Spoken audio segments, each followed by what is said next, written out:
नमस्कार, मेरा नाम नमिता पाठक है और आज मैं आप सबके सामने मुखातिब हूँ आपका परिचय एक बेहद दिलचस्प किताब जो कि आपको उसके नाम से ही समझ आ जाएगा, कोरोना भैया मेरे सपने में, इससे आपका परिचय कराने के लिए। और इसके लेखक डॉक्टर संजय मोहन जौहरी जो कि एक वरिष्ठ पत्रकार हैं, बहुत अनुभवी शिक्षाविद हैं, इस वक्त हमारे साथ मौजूद हैं। सर, बहुत बहुत बधाई हो आपको इस किताब के लिए। कुछ प्रकाश डालिए इसके नाम पर, बहुत दिलचस्प टाइटल लग रहा है ये किताब के नाम से। हाँ, जैसे कि कोरोना तो अपने आप में खुद ही एक बहुत भयावह रूप लेकर के महामारी के रूप में आया था। कोरोना को कोरोना भैया और फिर मेरे सपने में, इसके टाइटल को करने में ज़रूर थोड़ा मुझे समय लगा।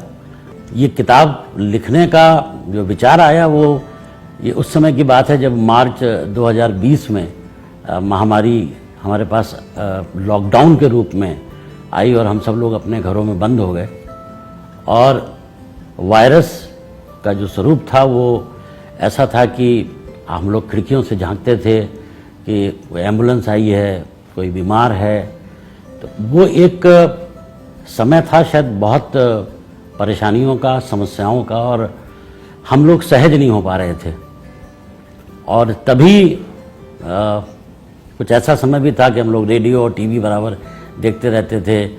अखबारों में जो खबरें आ रही थीं वो भी बहुत भयावह थीं। फिर अखबार भी आने बंद हो गए और हम लोग जो है वो ऑनलाइन पढ़ने लगे।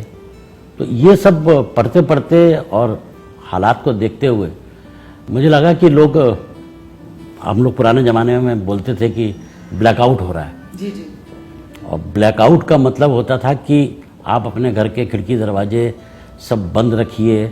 तो ब्लैकआउट से जो ये नया वर्ड आया लॉकडाउन, लॉकडाउन हम लोगों ने इतना आम रूप से शायद नहीं देखा और समझा था कि लॉकडाउन क्या होता है। तो उसी में मुझे लगा कि इतनी गंभीरता से अगर जीवन को जिया जाएगा तो शायद और समस्याएं बढ़ेंगी। तो मैंने कहा कुछ इस पर लिखा जाए। और जैसे हमारे माननीय प्रधानमंत्री जी मन की बात करके बहुत सी बातें कह लेते हैं, तो हमने कहा हमारे मन में भी बहुत सी बातें चल रही हैं, तो क्यों ना हम उन बातों को लिख दें। तो मेरी अपनी वेबसाइट है और मैं अपना ब्लॉग पेज लिखता रहता था। तो बस उसी में मैंने शुरू किया कि जो अपने मन की बात थी वो मैंने लिखी और उसी मन की बात को मैंने आगे बढ़ाया। इतनी ज़्यादा परेशानी थी लोगों को कि कोरोना का स्वरूप हर तरफ लोगों का आ रहा था। तो मुझे भी लगा कि सपने में कोरोना भैया, कई बार वहाँ कोरोना हो गया है, वहाँ कोरोना हो गया है। तो मैंने कहा इसको थोड़ा सा एक हास्य में परिवर्तित किया जाए, थोड़ा मन हल्का किया जाए। तो वहाँ से मैंने ये श्रृंखला शुरू करी। सर, एक चीज जो ताज्जुब में मुझे डाल रही थी वो ये थी कि आप अंग्रेजी में लिखते रहे हैं, अंग्रेजी में ज्यादातर काम करते हैं। आपकी पिछली किताबें अंग्रेजी में थी, ये किताब आपने हिंदी में लिख डाली, वो भी व्यंग की शैली अपना ली, उसमें भी पूरबिया तड़का लगा दिया। तो ये कैसे हुआ? पहली बात तो जो मेरे पत्रकार मित्र रहे हैं मेरी पीटीआई की यात्रा में, उनको मालूम है कि मैं हिंदी में भी लिखता था उस समय भी। अंग्रेजी तो हमारा माध्यम था ही जिसमें कि हमको पीटीआई में रिपोर्टिंग करनी होती थी। लेकिन जब पीटीआई में भाषा समाचार एजेंसी के रूप में शुरू हुई तो अक्सर मैं भाषा के लिए समाचार हिंदी में लिख देता था। और हिंदी से मुझे हमेशा से बहुत प्रेम रहा। हिंदी और अंग्रेजी में एक बेसिक डिफरेंस ये है कि हिंदी में आप जितना सहज हो जाते हैं और आपके जो भाव जो प्रकट होने होते हैं जो हिंदी में होते हैं वो अंग्रेजी में नहीं हो पाते हैं। दिल की भाषा, दिल की भाषा है। और जहाँ तक उसमें पूरबिया तड़का की आपने बात कही, तो क्योंकि हम लोग तो नॉर्थ इंडिया में हैं और यहाँ सभी प्रकार की भाषाएं बोली जाती हैं। हम लोग भी आम रूप से कहीं किसी दूसरे डिस्ट्रिक्ट में गए जहाँ भाषा बदल जाती है तो हम लोग वैसा बोलने लगते हैं। ये वायरस अंतर्राष्ट्रीय स्तर पर था, कभी यूरोप में इसका अटैक हो रहा था, कभी ये और देशों में गया, फिर ये धीरे धीरे इंडिया में आया। इसकी अपनी साइकिल थी, वो साइकिल के हिसाब से ये फैल रहा था। तो ये अंतर्राष्ट्रीय वायरस हो गया, इसका अंतर्राष्ट्रीय भ्रमण हो गया।